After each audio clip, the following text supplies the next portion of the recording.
Dodge City and in the territory on west, there's just one way to handle the killers and the spoilers, and that's with a U.S. Marshal and the smell of Gunsmoke.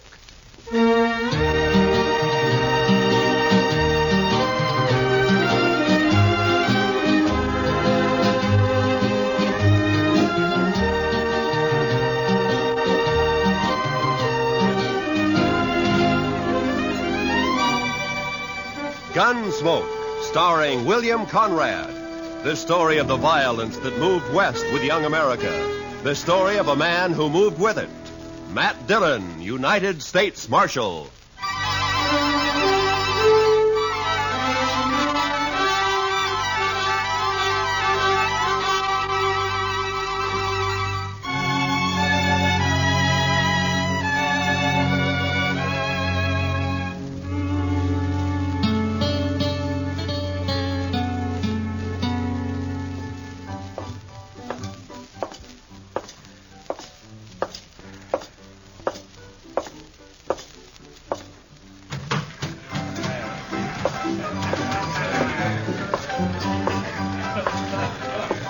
Welcome to the Cherokee Palace, Marshal.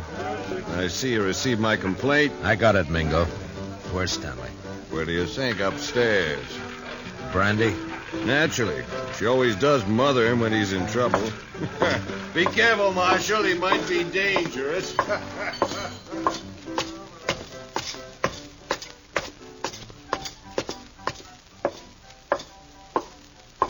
Well, Marshal, you got a sweet word for Dixie? Yeah. Move. Oh, it's not very sweet. It was to the point. Say hello to Jim for me, huh?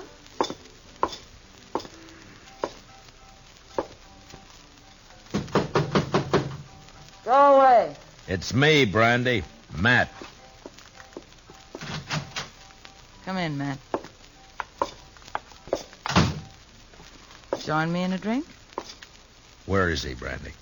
In the next room. Cried himself to sleep. Save it, Brandy. I gotta take him.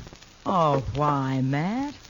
Jim Stanley never did a mean thing in his life. He's no bad man. He stole money from Mingo's roulette table, and he threw a bottle at him when he was caught. Mingo's pressing charges. Stanley can clear himself in court. Huh? Against Mingo's witnesses? Do you bring Stanley out, or do I go get him? Go get him. But I wouldn't be proud, Matt. Stick to running dance hall girls, Brandy. Let me run the law, huh?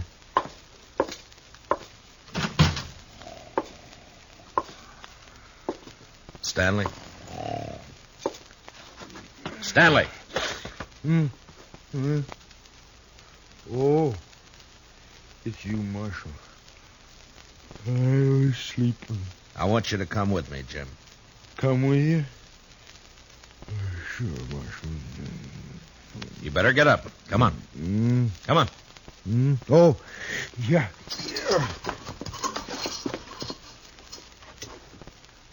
Oh, where are we going, Marshal? Would you like to visit my ranch? I got a new colt.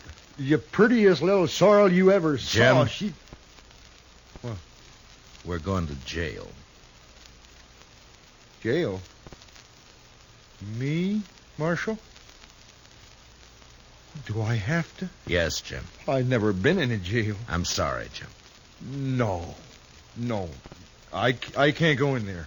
Oh, Marshal, I ain't never been locked up before. Please, don't make me. I have to. I didn't mean to do it. Honest. I just lost my head when I realized my money was gone. I wouldn't have kept those chips. I know that. I just grabbed them. I don't know why. They were there, and I just grabbed them, and then Mingo started in on me. He kept saying things, bad things about... Take it easy, Jim. I wouldn't have cared, except that, well, Dixie was there. He kept yelling at me that I was a thief right in front of her. I tried to make him stop, and he wouldn't. And then something happened. The bottle was there. You threw it at Mingo? No, I just threw it, Marshal. I was crazy. I didn't mean to hurt nobody. I believe you, Jim. Marshal, will you ask Dixie to come and see me later? Yeah, sure, I'll ask her. Thanks. I just want to tell her not to blame Mingo for all this. She might say something or give up her job. Don't worry, Jim. I don't think Dixie's going to give up anything.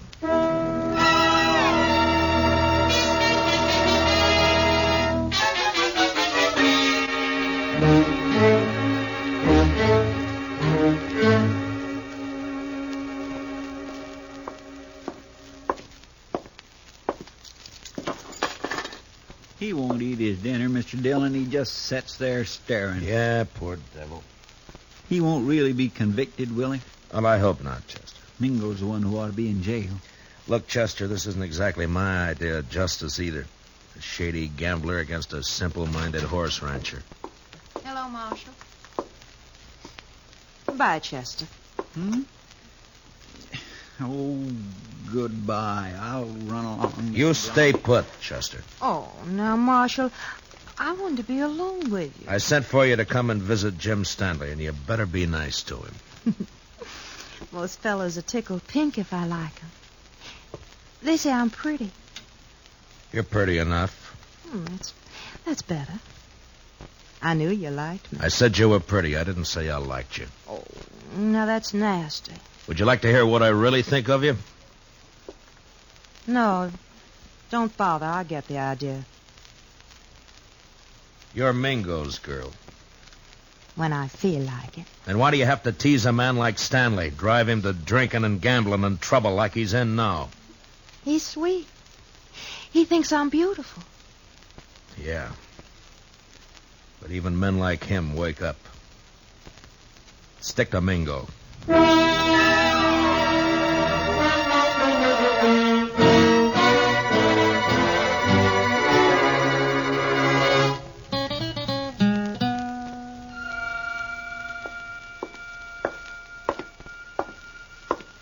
Hello, Marshal.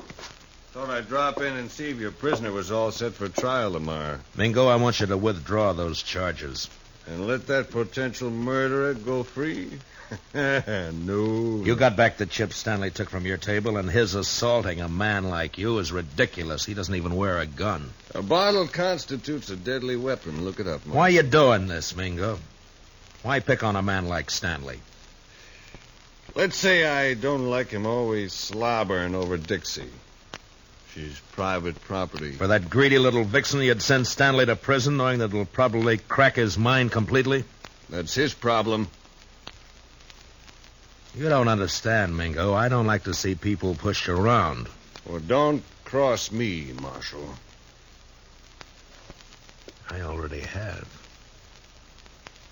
People get dead that way. Yeah, so I've heard. Now, just who are these witnesses of yours against Stanley?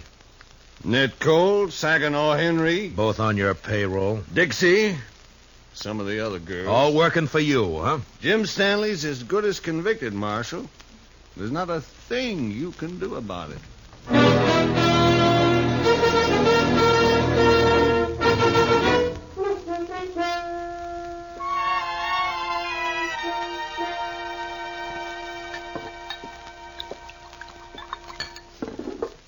Here, man.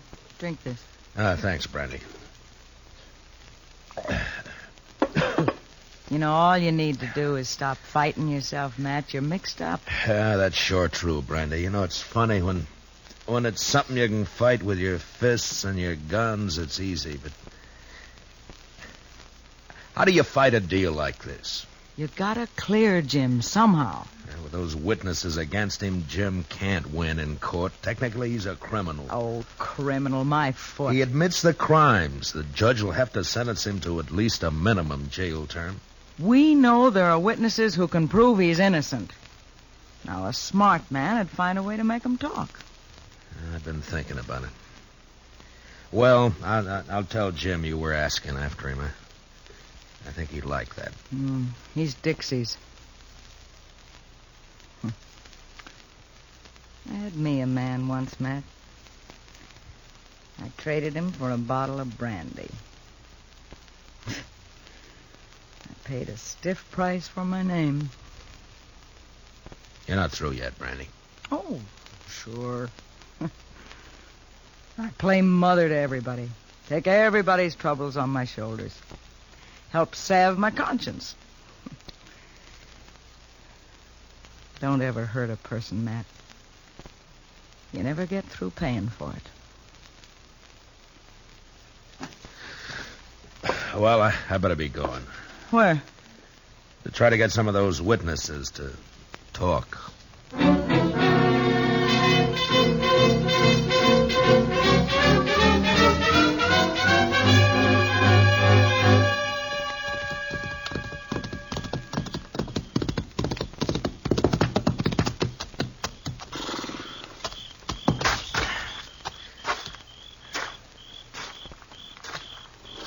Hello, Saginaw. Huh? Oh, it's you. I've been looking for you. Then you've been looking for trouble. Well, you're beginning to sound like your boss, Mingo. It's late. What do you want? I want to read you something from this book. What book? This law book. Oh, so? First law I see says that anyone giving a drink to an Indian is liable to fine up to $500. I saw you buy an Indian Pete a drink only last week. Pete's a stable boy. He ain't no savage. Law doesn't say savage, says Indian. Pete's an Indian, so technically you broke the law. You can't make Next one says any man that disrobes in a public place is guilty of committing a public nuisance. Carries a fine of $100. Look, what the devil is all this? I saw you breaking a horse down in Harrison's Corral a little while back. You took your shirt off, and that's disrobing in a public place. Technically. You can't get away with this, Dillon. How much you make a month, Saginaw? 50, 75. Uh-huh. Well, the way it looks, I can get you fined on enough of these laws to keep you broke for about 5 years. 5 years? Then we can start all over again. You're bluffing. I never even heard of these laws. Well, look for yourself here. If you witnesses are going to send Jim Stanley to jail on a technicality, then a lot of you are going to jail the same way. Well, laws may be there, but they ain't fair. All right, Saginaw, if that's how you want it. Come on, let's go to jail. No, wait. Well, then start talking. Well, Dixie shilled Stanley into losing his money, and me and Ned Cole egged him into grabbing a couple of chips when the wheelman wasn't looking. On Mingo's orders? Sure. Stanley looked down at the chips we swiped, and he reached out to hand them back when Mingo jumped him. What was Dixie doing? Trying to keep from laughing. Yeah, I'll bet. And then what? Mingo rode Stanley hard to make him break down in front of Dixie. Finally, the poor lunkhead seemed to go crazy. He yelled and tossed a bottle at the bar. Not at Mingo? No, missed him by 10 feet. Stanley was just working off his mad by busting the bottle. Paid for it. I guess he had the right. Yeah, I guess he had. First, I think Mingo was just deviling Stanley, and then he got the idea to press charges and send him to jail. We got orders out to testify. Uh-huh. Well, thanks, Saginaw. Marshal, I'd like you to know something. Yeah? I'm glad I told you about Stanley, because framing him into prison isn't my idea of something to be proud of. It shouldn't be.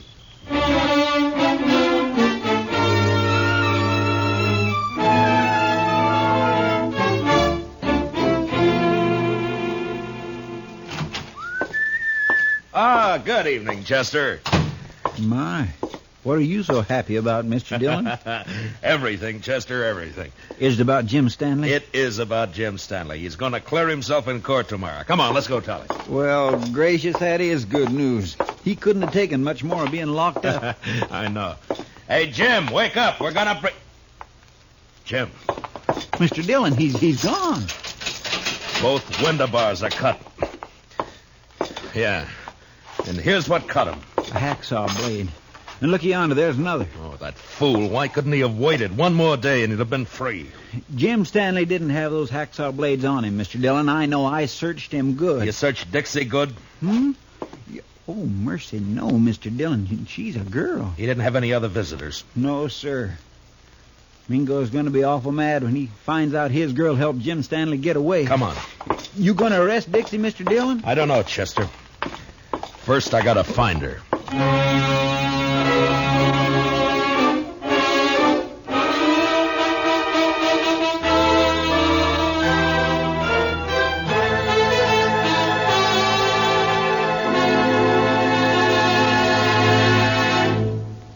We will return for the second act of Gunsmoke in just a moment. But first, every Sunday on CBS Radio, hear both sides debate the issues on Pick the Winner.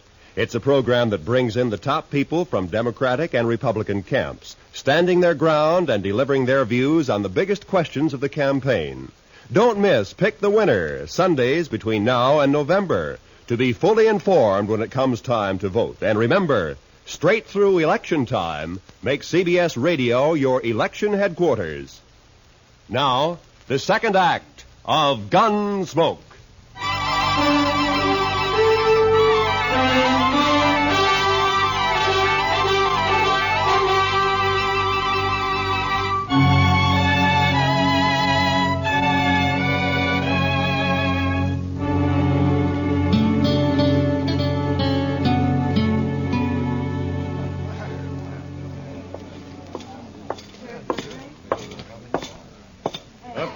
Aren't you, Marshal? Where's Dixie, Mingo? Dixie, she's gone. I don't know where she is. You're lying. No, I swear she disappeared hours ago. I still think you're lying. Dixie's here someplace. No, he's telling you the truth for once, Matt. Dixie's gone, all right. Are you sure, Brandy? Saw her right out of town. Was Stanley? Yeah, Matt. The two of them. Dixie and Stanley? Dixie passed him some saw blades. He cut his way out. That rotten double-crossing hellcat. She's your girl, Mingo. I'll be the laughingstock of Dart City. Good. I hope they laugh you clear out of Kansas. If it's the last thing I'll do, I'll find her. Both of them. Finding them is my job, Mingo. Go ahead. But you better beat me to them, or you'll be arresting them dead.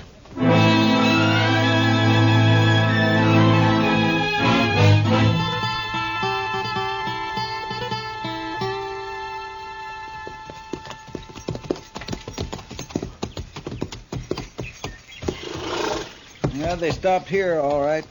Probably changed horses and got some supplies. That wasn't why Stanley came home. Look, Chester. What? Water in the stock trough is right up to the top. And the barn's open.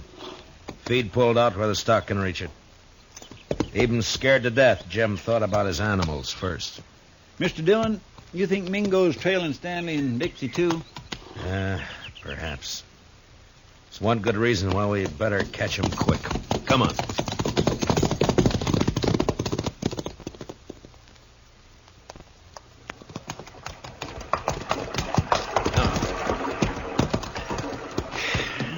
Still no sign. Looks like we've lost them for good now. What do we do, go back, Mr. Dillon? We can't let Mingo find them. Sure, but the way they've been zigzagging back and forth for the last 4 days, we don't have a chance in 1,000. I'm not so sure, Chester. Hmm? You know, there's a certain pattern about the way Stanley and Dixie have been moving. I don't think they're trying to leave this section at all. Yeah, we have been getting closer and closer to Dodge with every circle lately. And not only to Dodge. Mr. Dillon, you got an idea? Yeah, maybe. Come on, we'll ride back to Stanley's ranch.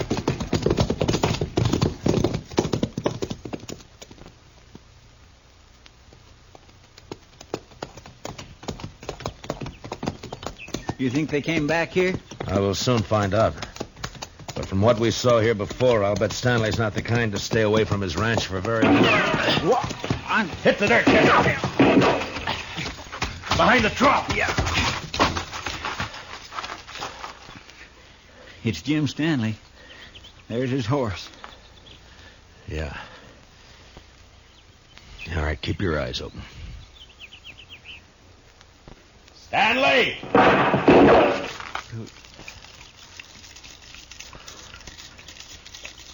Jim, it's Matt Dillon. Let me talk to you. You go away, Marshal. I don't want to hurt you, but I ain't going back to that jail. Now, you go away now. I'll kill you. Jim, listen to me. I've got a witness. You better leave quick now. Please, Marshal. Mr. Dillon, I'm getting wet. That's better than getting shot. Keep your head down. Yes, sir. Sure is wet. Stanley's in a good position. Closest cover for us is the barn. That's across 50 yards of clearing. That's a long run. He could pick us off before we made 10 feet. Yeah. Jim, I'm not leaving until I've talked to you. Leave me alone, Marshal. Can't you leave me alone? I'm coming to talk to you, Jim. No! No, stay back! I warn you! Mr. Dillon, don't do it. That's a crazy man. That's a frightened man, Chester. I'm coming unarmed, Jim. I don't think you're a murderer, but if you are, this is your chance. Well,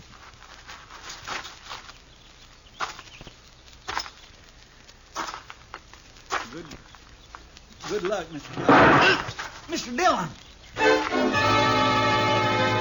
Stanley's shot sliced across my side like a branding iron. It was all I could do to ignore my fear and keep going. But somehow I reached the ranch house alive. And I opened the door.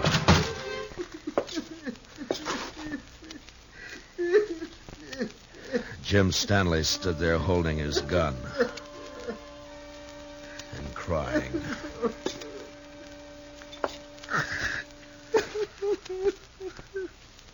Jim? I didn't mean it. I didn't mean it. I was only trying to scare you.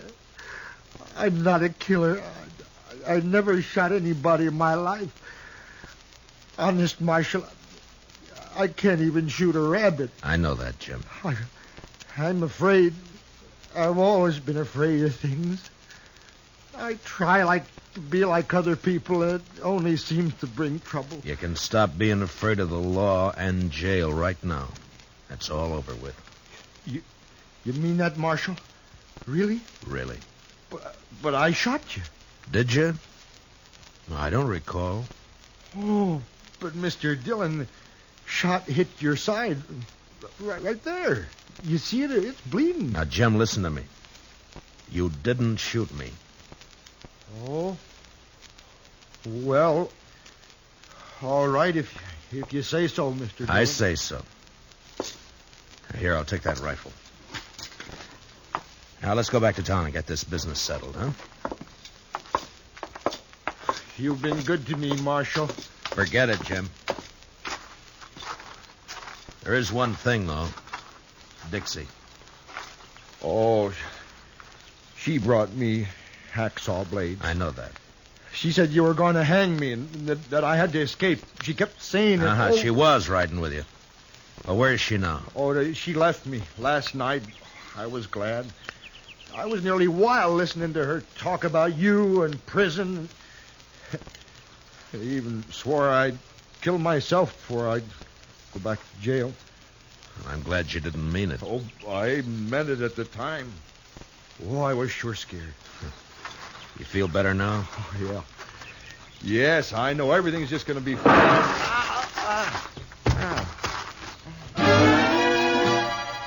The rifle slug splashed the side of Jim's face with red, and he crumpled into the dirt. From the water trough, Chester opened up and drew the fire of whoever was hiding in the hayloft of the barn. I could see a gun barrel poking out from the side of the hayloft. And I picked up Stanley's rifle.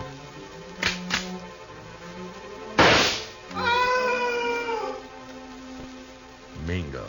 Mr. Dillon, are you all right? Yeah, Chester. But Mingo's dead. Well, how about Jim Stanley, Mr. Dillon? Yeah, he was scared more than hurt.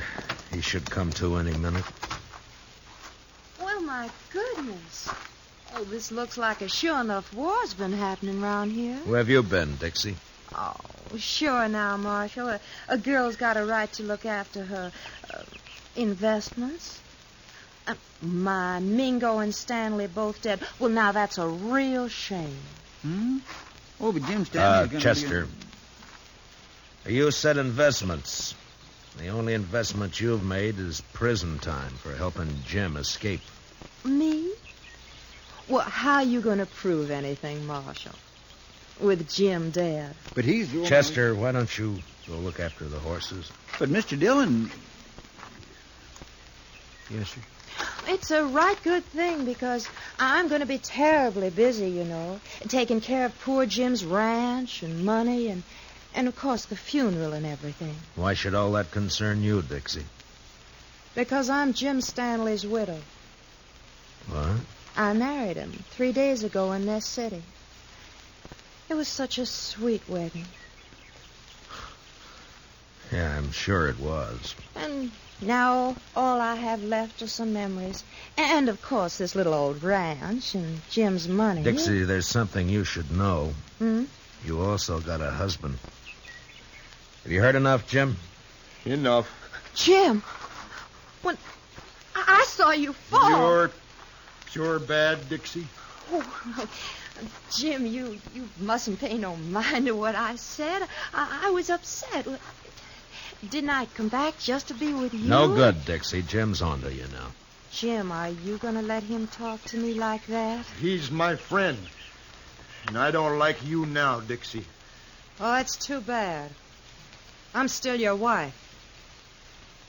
Marshal, can she make that stick? Well, by law, you have to support her, Jim. Of course, it don't say how. Marshal, you stop putting ideas And, of course, she has to take care of your house for you, Jim. Clean it, do the chores, cook for you. Cook? Me? Cook for him? He can make you, Dixie. It's his right. All right or not, I'd like to see him try. He can do it, Dixie. Yeah? Well, they can't if I'm not here. And I'm leaving right now.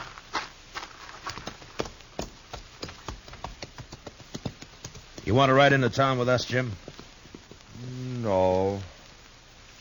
I think I'd rather stay here for a while, Marshal. If it's all right. Yeah, sure. I'll fix it.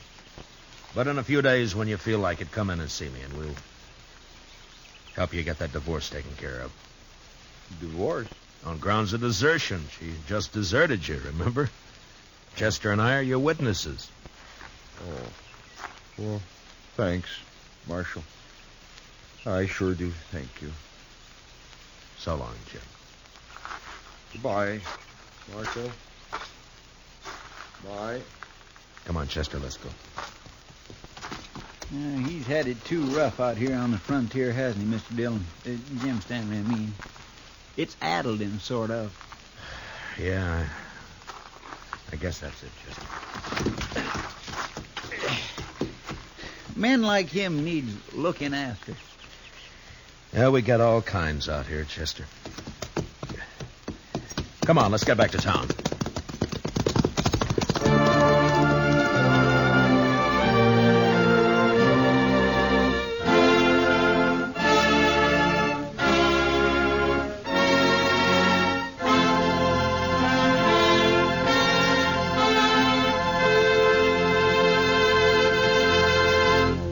Gunsmoke, under the direction of Norman MacDonald, stars William Conrad as Matt Dillon, U.S. Marshal. Tonight's story was specially written for Gunsmoke by Herb Purdom, with music composed and conducted by Rex Corey. Featured in the cast were John Daner and Michael Ann Barrett, with Paul Dubov, Vivi Janis, and Bill Lally. Parley Bear is Chester. Join us again next week as Matt Dillon, U.S. Marshal, fights to bring law and order out of the wild violence of the West in Gunsmoke. Tomorrow's speakers on Pick the Winner, representing both the major parties, will be Harold Stassen, Republican, and George Ball, Democrat. Listen for this important program, Pick the Winner, tomorrow and every Sunday from now to November. This is Roy Rowan speaking, and this is the CBS Radio Network.